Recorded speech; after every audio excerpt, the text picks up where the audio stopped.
Donald Trump, Elon Musk మధ్య మళ్ళీ ఎందుకు చెడింది? కొద్ది రోజుల క్రితం ట్రంప్ కార్యవర్గం నుంచి బయటకు వచ్చి పెద్ద ఎత్తున విమర్శలు గుప్పించిన మస్క్ చివరకు సారీ చెప్పుకోవడంతో వివాదం ముగిసిందనుకున్నారు. కానీ మరోసారి వన్ బిగ్ బ్యూటిఫుల్ బిల్ పై మళ్లీ విరుచుకుపడ్డారు. ఈ బిల్ ఆమోదం పొందితే రేపే కొత్త రాజకీయ పార్టీ పెడతానంటూ కీలక వ్యాఖ్యలు చేశారు. అయితే మస్క్ వైఖరి అమెరికా అధ్యక్షుడికి తీవ్ర ఆగ్రహం తెప్పించింది. మానవ చరిత్రలో ఎవ్వరూ పొందనంత రాయితీలను మస్క్ తీసుకుంటున్నారు. ఇలా అయితే ఆయన దుకాణం మూసుకొని వెళ్లాల్సిందేనని హెచ్చరించారు ట్రంప్. సర్దుకుపోయారనుకున్న పాత మిత్రుల మధ్య విభేదాలు మళ్లీ బయటపడ్డాయి. ప్రపంచ కుబేరుడు ఎలాన్ మస్క్, అమెరికా అధ్యక్షుడు డొనాల్డ్ ట్రంప్ల మధ్య వివాదం మళ్లీ మొదటికొచ్చింది. ఈ ఏడాది ట్రంప్ ప్రభుత్వం ప్రవేశపెట్టిన వన్ బిగ్ బ్యూటిఫుల్ బిల్ పై ఎలాన్ మస్క్ తాజాగా మరోసారి తీవ్ర విమర్శలు గుప్పించారు. ఈ బిల్లును అమలు చేసే దిశగా చర్చకు సిద్ధమవుతోంది.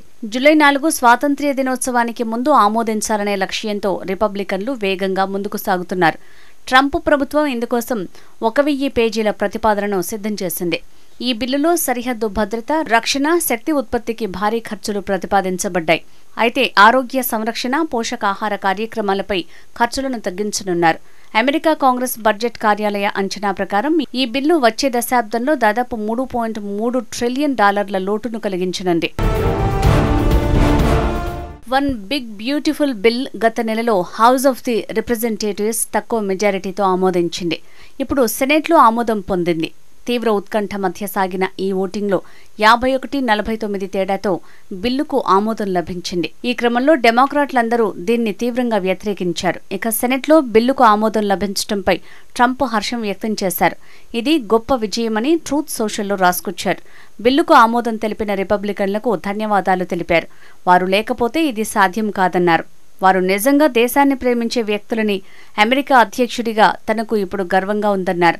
ఇది తమ ఆర్థిక వ్యవస్థను మెరుగుపరిచేందుకు, వృధా ఖర్చుల్ని తగ్గించడానికి, సరిహద్దు భద్రతను పెంచడానికి ఉపకరిస్తుందన్నారు. కాంగ్రెస్లోని 2 సభల ఆమోదం పొందిన క్రమంలో అధ్యక్షుని సంతకంతో చట్టరూపం సంతరించుకోనుంది. అయితే వన్ బిగ్ బ్యూటిఫుల్ బిల్లుపై సెనెట్లో ఓటింగ్ జరగడానికి కొన్ని గంటల ముందు వన్ బిగ్ బ్యూటిఫుల్ బిల్లు డ్రాఫ్ట్ను వ్యతిరేకిస్తూ ఎక్స్లో వరుస పోస్టులు చేశారు ఎలాన్ మస్క్. ఆ బిల్లు అవివేకం, విధ్వంసకరం అని విమర్శలు గుప్పించారు. ఈ బిల్లు అమెరికాలోని మిలియన్ల మంది ఉద్యోగాలను నాశనం చేస్తుందని అందులో పేర్కొన్నారు. దేశానికి అపారమైన హాని కలిగిస్తుందన్నారు. చట్టం అమలైతే ఇప్పటికే స్థాపించిన పరిశ్రమలు, ప్రారంభించబోయే పరిశ్రమలకు రానున్న రోజుల్లో అపార నష్టం వాటిల్లే ప్రమాదం ఉందని పేర్కొన్నారు.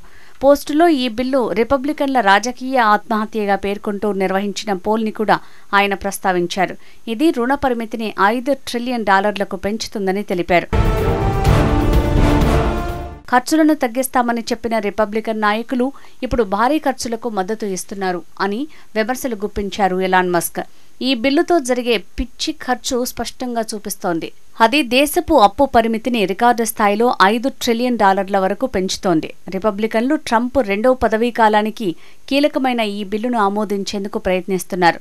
ఈ బిల్లు ఆమోదితమైతే ప్రజల కోసం నిజంగా పనిచేసే కొత్త రాజకీయ పార్టీ, అమెరికా పార్టీని రేపే స్థాపిస్తానంటూ మస్క్ వ్యాఖ్యానించారు. ప్రజల గురించి నిజంగా పట్టించుకునే కొత్త రాజకీయ పార్టీ ఏర్పడాల్సిన సమయం వచ్చింది అంటూ ఎక్స్ ఖాతాలో పోస్ట్ చేశారాయన. అమెరికా అధ్యక్ష ఎన్నికల్లో డొనాల్డ్ ట్రంప్ కోసం $250 మిలియన్ మద్దతు ప్రచారం నిర్వహించిన మస్క్ ప్రభుత్వంలో తన మాటే నెగ్గాలని భావిస్తున్నారు.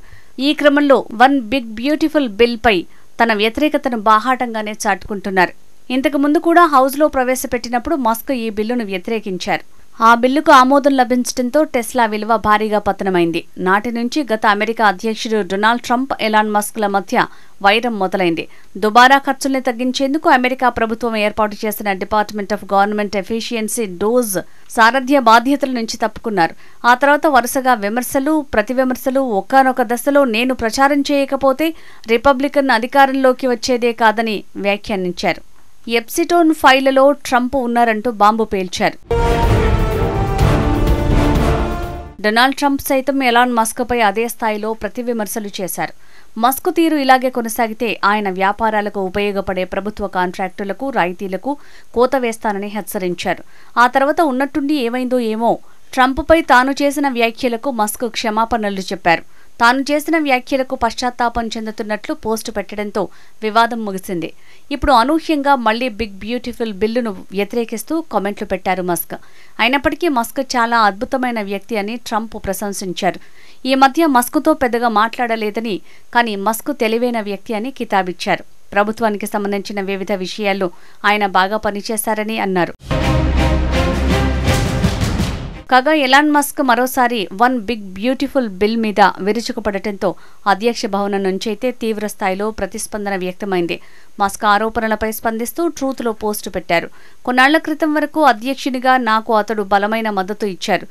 అప్పటికే నేను విద్యుత్ వాహనాలను తప్పనిసరి చేయటాన్ని వ్యతిరేకిస్తున్న విషయం ఎలాన్కు బాగా తెలుసు. ఎలక్ట్రిక్ కార్లు మంచివే, కానీ ప్రతి ఒక్కరూ వాటినే కొనాలని బలవంతం చేయలేం. ఇప్పటివరకు మానవ చరిత్రలో ఎవరూ పొందనంత సబ్సిడీని ఎలాన్ అందుకున్నారు. ఆ రాయితీలే లేకపోతే ఆయన దుకాణం సర్దుకొని దక్షిణాఫ్రికాలోని ఇంటికి పోవాల్సి వచ్చేదేమో. ఇకపై రాకెట్, ఉపగ్రహ ప్రయోగాలు, ఎలక్ట్రిక్ కార్ల ఉత్పత్తులు ఉండవు. మన దేశం మరింత సొమ్మును ఆదా చేసుకుంటుంది. ఈ అంశాన్ని డోస్ పరిశీలించాలి. చాలా పెద్ద మొత్తం ఆదా అవుతుంది అని ట్రూత్లో పేర్కొన్నారు. వాస్తవానికి ఎలాన్ మస్క్ ఎన్నిసార్లు తనపై విరుచుకుపడ్డా ఓపికగా, సంయమనంగా స్పందించారు ట్రంప్. ఇందుకు కారణం రాజకీయంగా కష్టకాలం ఎదుర్కొన్నప్పుడు మస్క్ అండగా నిలవటమే. అయితే మస్క్ పదే పదే తనను టార్గెట్ చేయటంతో అధ్యక్షునికి ఓపిక నశించింది. ఈ క్రమంలో ట్రంప్ ప్రతిచర్యకు దిగితే మస్క్ వ్యాపారాలకు కష్టకాలం తప్పదు. ఇంతకీ ఎలాన్ మస్క్ నిజంగా కొత్త రాజకీయ పార్టీ పడతారా? దాని ప్రభావం ఎలా ఉండబోతోంది? అమెరికా ప్రజలంతా ఇప్పుడు ఈ అంశంపై ఆసక్తిగా ఎదురుచూస్తున్నారు.